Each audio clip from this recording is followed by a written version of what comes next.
Hello, everybody, and welcome back to another episode of Vegan Proteins, Muscles by Brussels Radio. My name is Giacomo. And I'm Danny. And this is our 98th episode. Welcome back, everybody. Thanks so much for tuning in. I hope you enjoyed our last episode. We're back at it again and hell-bent on reaching episode 100 before the end of the year. So expect a string of podcasts back to back to back to back before the new year. And we actually do have plans in the new year. We actually mapped out more or less every podcast topic for 2023. We'll see how long that goes before we actually tweak them and start changing some of the topics. But we have it all planned out, which is more than we've ever had going into any year before.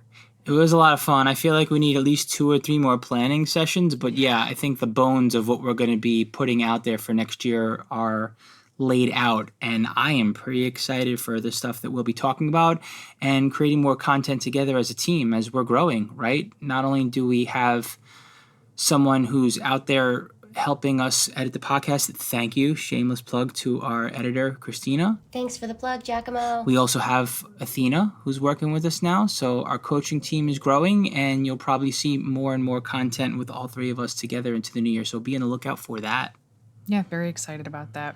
In other news, getting ready for the holidays, trying to cram as much holiday fun into everybody's waking minutes from now until the end of the year. So that's been sweet. Yesterday, had my first ever parent-teacher conference with Daisy's kindergarten teacher. Got to meet her in person and see Daisy's little classroom in her little chair, and it was so cute.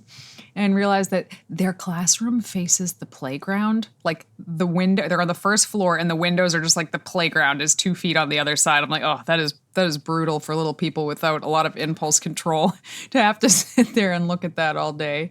But that went well. But they also got out early for parent-teacher conferences. So last night we made gingerbread cookies, and after dinner I was like, okay, everybody can have 1 cookie, and passed around the tray. Which they did a wonderful job decorating these vegan gingerbread cookies. The royal icing came out perfect.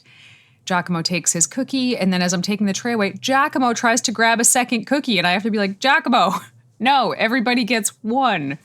Because if Giacomo has 2, then the kids are going to want 2, blah, blah, blah. Basically, he's a big kid. I'm also a growing boy right now because I have a lot of weight that I still need to put on, believe it or not, even though I've put on a fair amount of weight. And honestly, I'm just not in the mood to step on the scale. It's not scale fear. It's like a lack of desire of needing to control all the variables and do all the things. And I'm reprioritizing. Like I told my coach, maybe this makes me a bad athlete and a good person, but to me, what recovery means is not focus on. Maybe this makes me a bad athlete and a good person. But to me, recovery is not focusing on going back to the drawing board and reflecting and also focusing on what I can do to have improvement season, nutrition habits, and training protocol. That's good. But for me, it's about getting back to the priorities that I had to let go of to compete.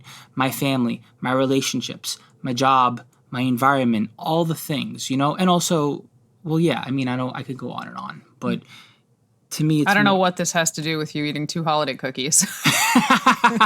I'm trying to not take responsibility here for eating all of the cookies. I also bought, so one of the things is the kids are vegan, and they're the only vegan kids in their school, and the school doesn't really understand what vegan means. So we have had more non-vegan food incidents than I can even count with these 2 kids.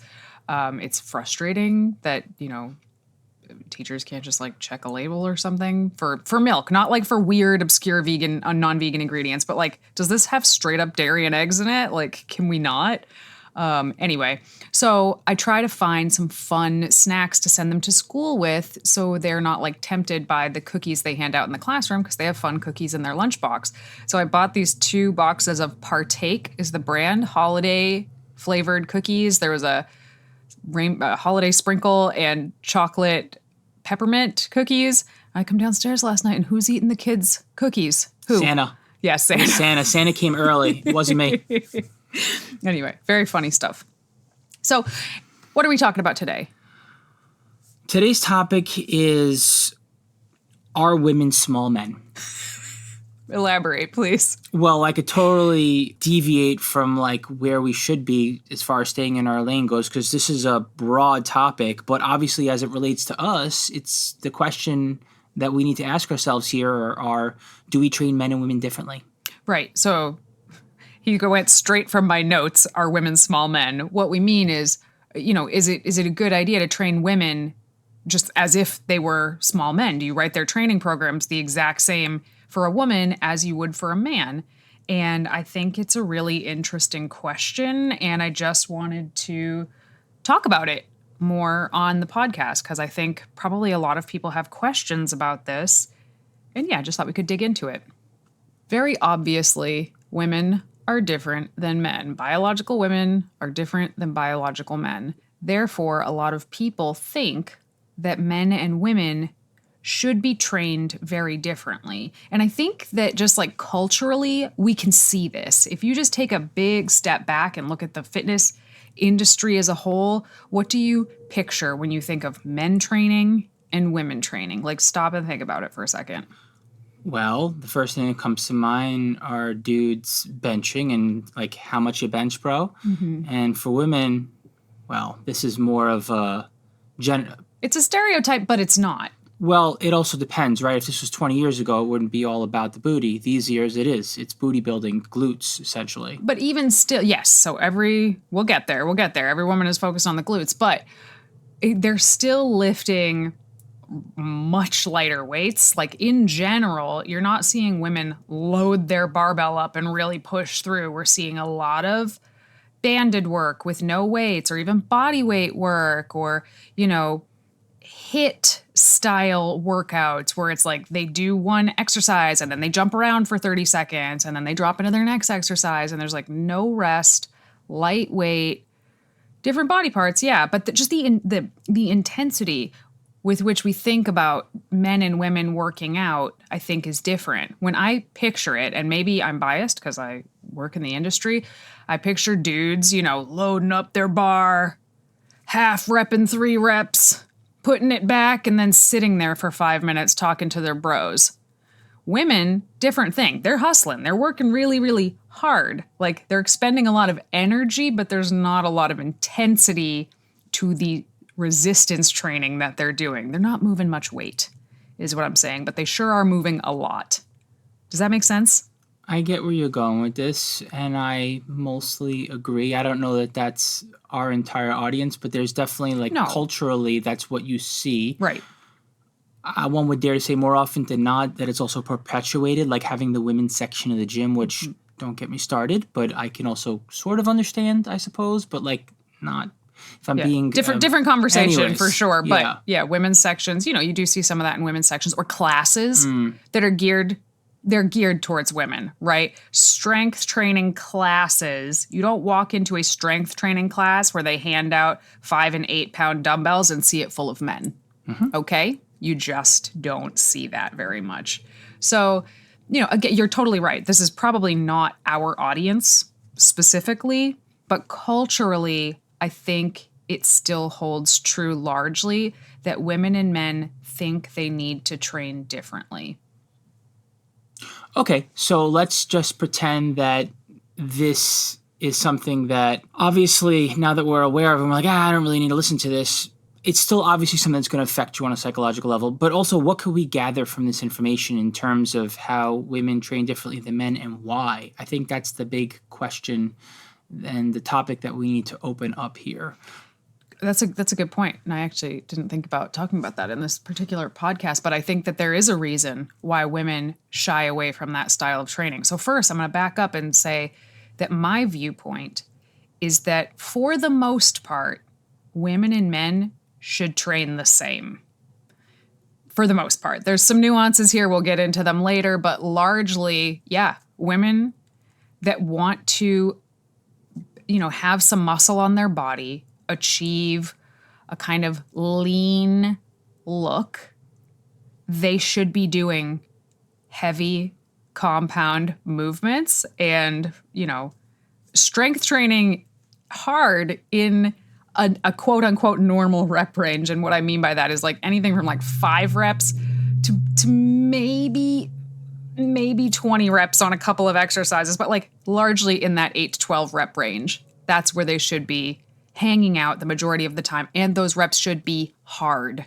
Hard. Not hard because you're doing cardio in between the sets, hard because the muscle can't do more than that.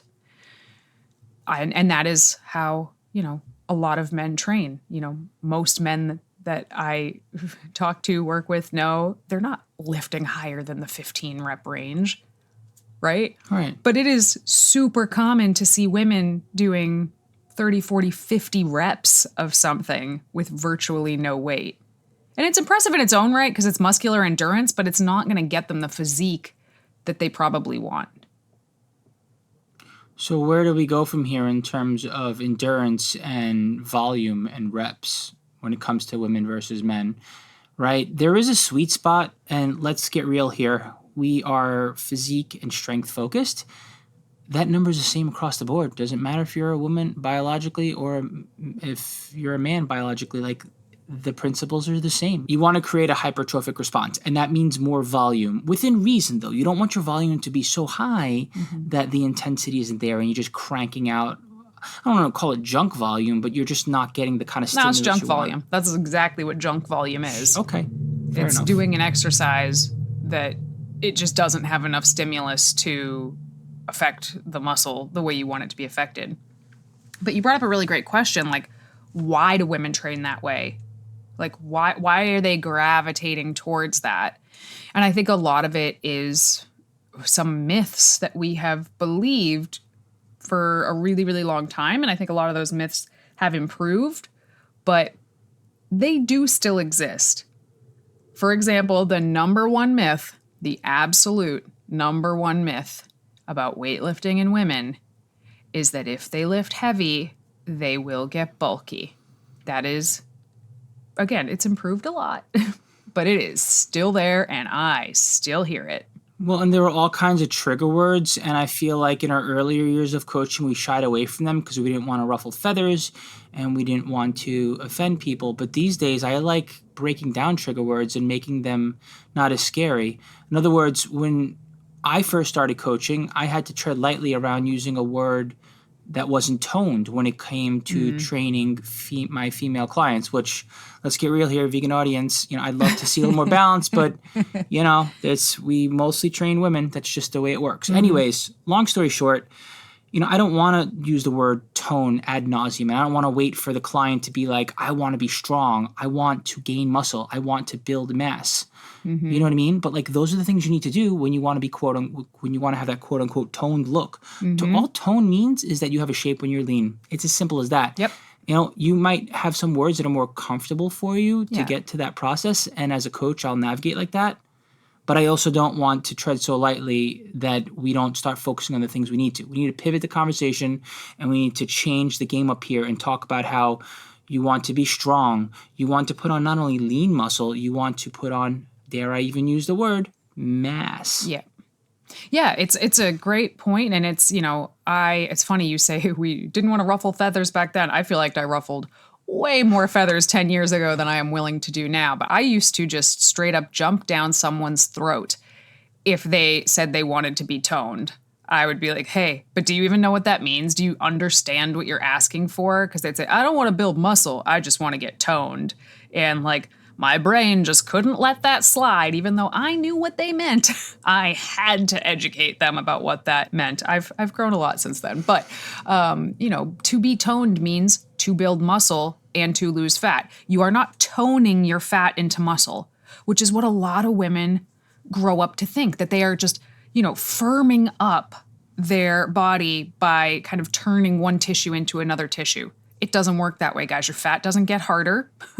Your fat doesn't turn into anything. Your fat cells grow or they shrink. Your muscles grow or they shrink. There's nothing in between. So in order to become toned, you need to build muscle. And sometimes that's enough. Sometimes just building enough muscle is enough to make you look, quote unquote, toned. Sometimes you need to build muscle and lose fat. Sometimes that can happen at the same time, although infrequently. Oftentimes, that's two phases. You need to build the muscle, and then you need to lose the fat, or vice versa. But that's what it means. So men seem to totally wrap their heads around this and understand it very, very well. Mostly. Not all men. That's true. But mostly, men are happy with the idea of gaining muscle, getting bigger. A lot of men, can't be big enough. They could not be big enough. They would never be like, oh my gosh, I'm too big when it comes to muscle, right? Women, it's different. And, that's culturally, like we have that fear instilled in us from like the time we can talk that we don't want to be too big. We don't want to take up too much space. Like we could talk about this all day, how effed up that is. But when it comes to creating the physique that you want, which I guess we should move on to that next part, is what physique do you want? Because that makes a big difference, right?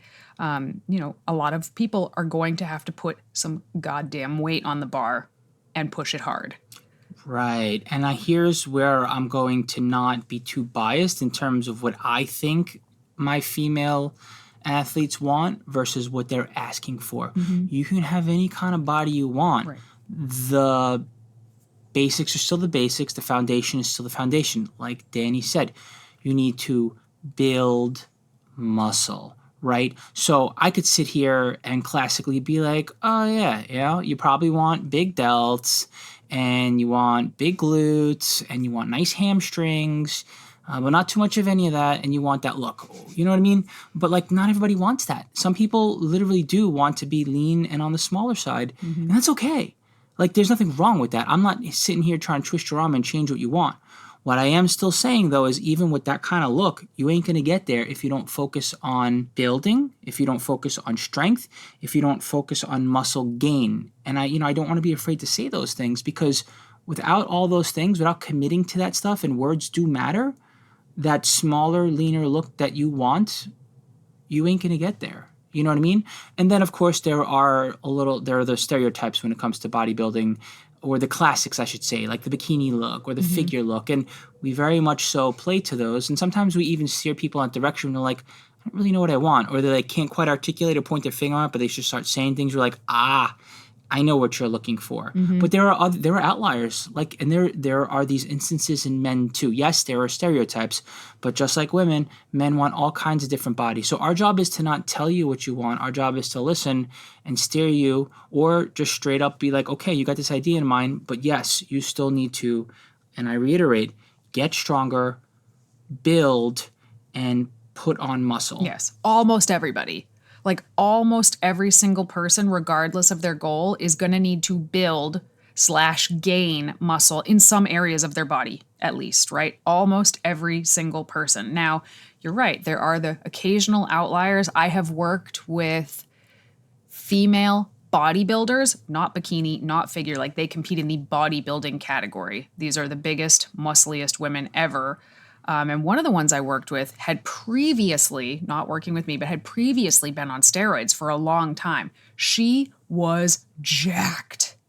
And her goal after she had come off of these drugs was literally to get smaller, head to toe. So like that's an example of somebody that doesn't fit what we're talking about here. But that's rare. It is very rare that we meet somebody who's like, oh, you see these delts I got here?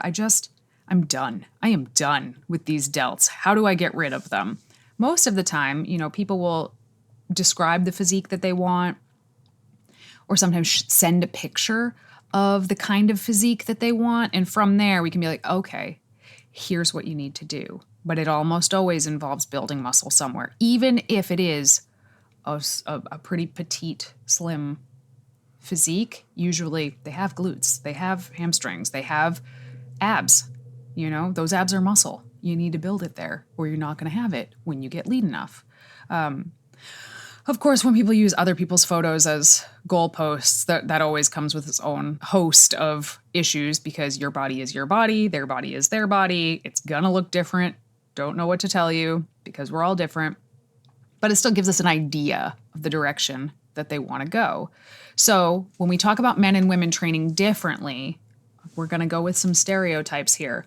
Most of the women that I talk to want, the huge ass. That's a relatively new development. That the same way I said some men, they like couldn't be big enough. Well, now I know some women who their butts cannot be big enough. They would never be like, oh my God, my butt is too big. How do I make it smaller? I haven't heard that in probably 5 years. Like, I need my butt to get smaller. No, I have not heard that. But pretty much every woman wants at least shapely glutes, like a roundish, highish, firmish glutes. They want some shape to their legs. They want to be able to wear a tank top and have some shape to their arms. Most women want to have a small waist, or at least the illusion of a small waist. So take that versus men oftentimes want huge arms, biceps, triceps, the bigger the better, big chest, wide back, small waist. Oftentimes legs are an afterthought for a lot of men, whereas women, the lower half is the first thing that they think of. It's the first thing that they train. Whereas men, it's the other way around. I'm a challenger on that one. I feel like upper body muscle is like a feat of strength. And think about it. Like, name one woman that wouldn't want to do a pull-up, for example. And yes, you're right. When it comes to physique, hell yes. When it comes to strength, though, women also really enjoy having like a decent bench. Not all, but I think. Yeah, I'm gonna disagree with you. Yeah? I'm gonna hold. Yeah, every Really? woman wants to do a pull-up. Does everybody want to look like a woman that can do a pull-up? Okay. All There's a right. big difference. Fair enough. Well, that's when you have to sell them on the fact that it will give you that hourglass shape because your lats are going to grow. And We're getting there. We're getting there. But just so when I say like men and women should largely train the same, I mean in style, not necessarily in body parts. Because whatever physique you want, you should be emphasizing the body parts that you want to be emphasized in your physique. I don't know many men who come to me and they're like, I want to build the world's juiciest peach. Like, wait a minute, Peach Boys. It was a thing. I mean, was it a didn't really take joke. off. No, it was a joke. Oh, I did not get that joke. I thought it was unironic. No, I mean, those guys had really good butts from squatting and deadlifting and all of that, but they didn't do it like on purpose. I did. They weren't trying to build real juicy booties. I wanted striated glutes when I got lean. I didn't get them this time around. Maybe one day. Okay, you're the anomaly, okay? Fair enough. But, you know, with women, that's what they want. They say, I want a big juicy booty. They literally say those words. So that's what we focus on. Okay. Men say, I want to build my chest, or I want, 16-inch biceps. Women don't say, I really can't wait to have 13-inch biceps. That's not a thing that people say generally.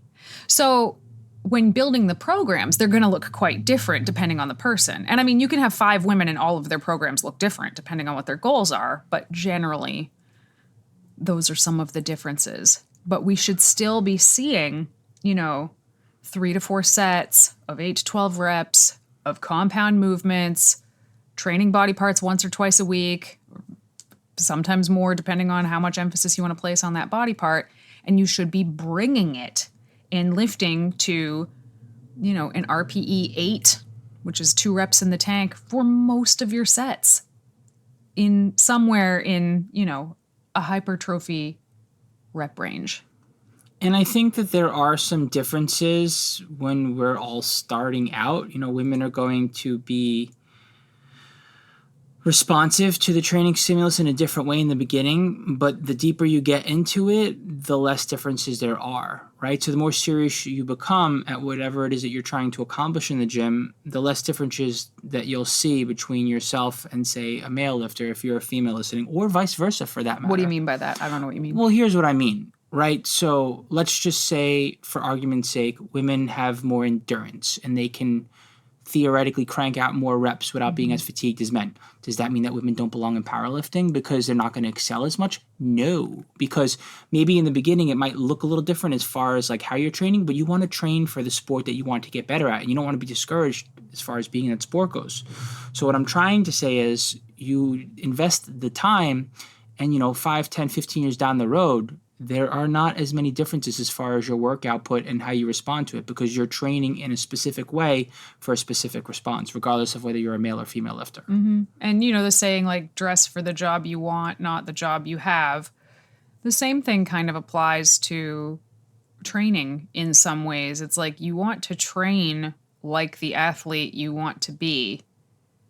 for the most part. If you want to be a power lifter, you need to be touching those low rep ranges. You cannot be lifting 15 plus reps and thinking you're going to be a good power lifter, especially all the time. I'm not saying never do it, but same thing with a physique athlete. If you want to look like someone that has pumpkin delts, you're going to have to train like a person who has pumpkin delts. So, if you're trying to create an X frame, training your abs 5 days a week doesn't make any sense. Have you guys heard of the Vegan Cruise? If not, we want to tell you about it because we are so excited to be presenters on the 2023 cruise, and we would love to see you guys there. So the Vegan Cruise is exactly what it sounds like and so much more. It's a cruise from March 17th to March 24th that leaves from Miami and will be visiting Belize, Honduras, Costa Maya, and the Bahamas on the beautiful MSC Divinia. It is so cool to wake up in a new country every day of the trip, seriously. But as if that wasn't enough, one of the biggest drawbacks of most cruises is that there's nothing vegan to eat. I had a client actually go on a cruise recently, and she said she was shocked at how little she could eat, and for that price, it just was not worth it for her. But that's not a problem on this cruise because all 3 meals are fully catered, vegan, and made by gourmet chefs. You will never be hungry. There are also get-togethers like ice cream socials and pizza parties out by the pool. Very fun. And to top all of that off, the cruise is absolutely loaded with some of the biggest leaders in the vegan movement, giving lectures, presentations, and classes. Folks like Dr. Greger, Dr. Barnard, Dr. Clapper, Robert Cheek, Juliana Hever, and so many more, and of course, us. We will be hosting exercise classes and giving presentations on plant-based fitness. And of course, we would very much love to spend time with any of our listeners who come out. So if you're interested, click the link in the show notes to book your spot because it always sells out, and mention vegan proteins when you book and you'll get a $50 onboarding credit at the vegan bookstore. We look forward to vacationing with you guys. So the number one, or I don't know, is it number one? I don't know. The number one difference that I think of when I think of biological women and men is women have hormonal cycles that men do not have. Their menstrual cycle. The fact that their hormones fluctuate over a roughly 4-week period can very well affect training. And I say can, I don't say does, because I've seen this a lot lately on social media, all of these hormone experts popping up out of nowhere. And it's like, no, you're not. You're not a hormone expert whatsoever. It's infuriating to me that these people tout themselves as hormone experts by knowing the most basic stuff about hormones ever. I digress. There's phases for a woman where their estrogen peaks and then it drops. And then in the opposite phase, the progesterone drops and then it peaks, right? So this will, for some women, affect them a lot. So it's something to take into consideration. Many women will be strongest the week before they ovulate. And many women will feel weaker in the 1 to 2 weeks after they ovulate. Now, what is the difference here? I don't know. It depends on the person, really. And you need to know yourself here. If you know that the week of your period, this is super common. Like the week that you have your period, if you feel like crap every time you have your period, it makes a lot of sense to plan a deload for when you have your period. This is not the time to go in and hit a PR if you always know you feel crappier during that week. So this is not something we have to do for men. This is not something we even have to consider for men. But with women, that's something that you can do. Now, some people, it's the days before their period, and then as soon as it hits, they feel like $1,000,000. So you have to know yourself and try to plan accordingly for that. But people who suggest like, oh, this week you should really be pushing it, and this week maybe you should just do yoga, and this week maybe you just stretch, like, I'm sorry, I don't buy it. I don't buy that at all. You're not going to make much progress that way by strength training hard 1 week a month. How are you supposed to line that up with your life, first of all? Honestly, do you really need that level of control over your month to month? And is it that predictable? And if you try to schedule and structure and organize like that, are you going to be able to accomplish the goal that you have at hand, right? Whatever you got going on, your job, your family, your personal interest outside of training, I like to line up my clients around their lifestyle. If you line up a client around their cycle with managing fatigue and stress, you're going to set them up for failure because it's not perfectly predictable and it's not the only variable. Yeah, it should be considered as far as how you feel. However, in regards to how you manage fatigue and stress that is produced from training and diet, meaning like your fitness regimen, no, I don't agree with that. I think it's more complex than that when it comes to profiling yourself and thinking about what's optimal in terms of when you pull back on the intensity and when you push when it comes to training. Yeah, and like you just said, it's not that predictable. Like for some women, it's very predictable, but for most women, it's only kind of predictable. Like I have some clients that we schedule their deloads on their period, the week of their period, but like some days it comes a couple days early, some days it comes a couple days late. We're like constantly kind of shuffling it around a little bit, and then it's several months later, and it's like that deload seems to pop up in their calendar on the totally wrong week, and we have to fix it entirely. I mean, we can work with it, but it's not a perfect science, so you can't expect it to be. The other thing is, for a lot of women, they're not going to need to do this at all. Their period is going to have almost no effect on them, and they're going to be able to train just fine through it. There's other women who have hormonal problems, who have PCOS, polycystic ovarian syndrome, or endometriosis, or they're in menopause or past menopause or approaching menopause. Like, that's even less predictable, all of those things. Some women, like myself, who have PCOS and endometriosis are medicated in such a way we don't have a cycle at all.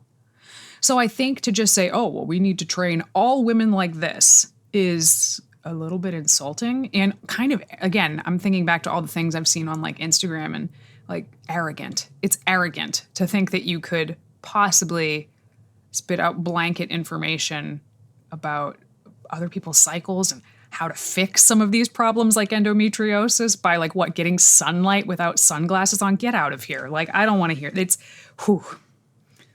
I'm going to step down from my soapbox now. But watch out for those hormone experts on the internet. They are a stone's throw away from suggesting that you take TRT. So keep that in mind. It's coming. That's the next step. So steer clear. That's my 2 cents. Other things you did touch upon, like women tend to do better with slightly higher reps. So where men might train more frequently in, say, a 5 to 8 rep range, women might do more sets in a 12 to 15 rep range and just do better because we handle metabolic stress better. We have lower arterial blood pressure, which allows more oxygen to get into the muscle, which means we can just work for a little bit longer. So, when I say higher reps, I don't mean 25, 30, 40, 50. I mean 15. Working up to 15 is probably fine. But again, the more you use it, the more you get better at it. So the more you lift heavier, the better you get at it, the more muscle you're going to build. Right. So exploit your strengths in terms of your biology. However, don't let it dictate what you do on the whole, essentially, right, or what you want to train for, right, and who you want to become as an athlete. Hey, listeners, we hope you've been enjoying this episode, and we appreciate your love of all things vegan fitness. For those of you who want even more support on your vegan fitness journey, check out our Muscles by Brussels community and become a member. By joining the team, you are one of our exclusive VIPs. As a member, you'll find over 200 macro-friendly, high-protein recipes that can meet any of your meal planning needs. You'll also receive training programs that update monthly. This training has progressive overload built into it, so you can be sure if you're following the program, you are making progress. All of this and more is located inside our Vegan Proteins members only app. As a Muscles by Brussels member, you'll unlock bonus courses, challenges, and more every month. You'll also be invited to our live Zoom video calls, which happen 2 times a month, and are absolute gold to those who show up. And if you can't make the calls, don't worry, you have the opportunity to email us whenever you want. You'll receive a video response to all of your questions from one of the coaches here at Vegan Proteins every time you message us. Members also receive 40% off many of our other services, And of course, our private community of like-minded individuals is like no other. Best of all, you can try this membership out for a full month at no cost to you with this special offer for our listeners only, because we appreciate and want to fully support you. Use the link in our show notes to sign up for your free trial today. We hope to see you on our next live coaching call.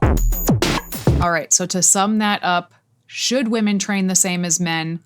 Largely, yes. Keep your goals in mind, keep your cycle in mind, but largely, put some weight on the bar, push it, and that's how you're going to get to where you're trying to go.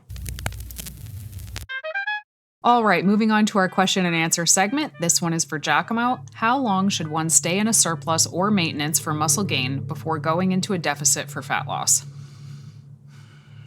Well, first off, think about how long you want to be in a fat loss phase for. If you're in a fat loss phase for shorter than 8 weeks, you're not really getting anything out of it.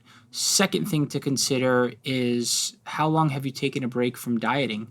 Dieting has a shelf life mentally and physically. Your body and your mind can only tolerate so much of it. So you have to spend a certain period of time not dieting. And when it comes to dieting, or cutting if you will, you have to spend a certain period of time cutting in order to actually get results. And I think the minimum amount of time that you should consider before going into cut, in my opinion, is bare to bones, like at least 6 months. At least 6 months. And then on that second point, the minimum, and I mean bare to bones minimum time you should spend in a cut is like 8 weeks. I've seen less, but like 8 weeks or more recommended. So take that information, if you will. Don't worry about mathing right now, and just think about the formula in terms of how long you should spend bulking to earn a week of cutting. And you need to spend at least 4 weeks worth of bulking to earn 1 week of cutting. So now if you want to do a simple equation, if you want to cut for 8 weeks, you need to spend 32 weeks bulking. Now, I don't want to sit here and create like a plan or an approach, but it all pretty much ties out. You want to be bulking for at least 6 months. You want to be cutting for at least 8 weeks. And theoretically, it should be much longer than that. And when you think about how long you've been bulking for, think of it in terms of for every 4 weeks you've been bulking, you earn about a week's worth of cutting. But the longer you spend bulking, the better your dieting down process will be and the better your results will be. And the more you'll have to show for it at the end, you'll have a better shape. This question's for you, Danny. Hey, I've been listening to your podcast lately and I love it. I do have a question and would love your advice. I have some fitness goals and would like to track my calories in order to figure out my maintenance calories and macros. The issue is I find it so hard to track and also have a social life. Like I go out to restaurants and bars, if you will. I can eliminate the alcohol, but I don't want to be a hermit and not do anything on the weekends with my friends. Do you have any advice on this? Yeah, first of all, thanks for listening to the podcast. And my advice on this, first of all, it is very challenging to track your food accurately when you are eating out or at someone's house or something like that. It is challenging, but I would still recommend that you try. Especially if you're trying to find your maintenance calories, you don't want to just not count those days. What I would recommend when you're eating out is try to find an entry in MyFitnessPal or whatever you're using to track that is close to what you had and plug that in. It might not be perfect. In fact, it's not going to be perfect. You're not going to have this 100% accurate, but it is going to be close enough to give you an idea, and any tracking is going to be better than zero tracking, especially where you're just looking to find the calories in food right now, like you're trying to figure out your maintenance calories. Giving it your best guess and your best estimate by plugging in kind of what you think you had is probably going to get you in the ballpark of where you need to be. But if you just try not to track at all, then you're going to have no idea what your intake is. Because generally when we eat out, our intake is a lot higher than what it is at home. So if you just skip those days, your maintenance calorie estimate is going to be way inaccurate.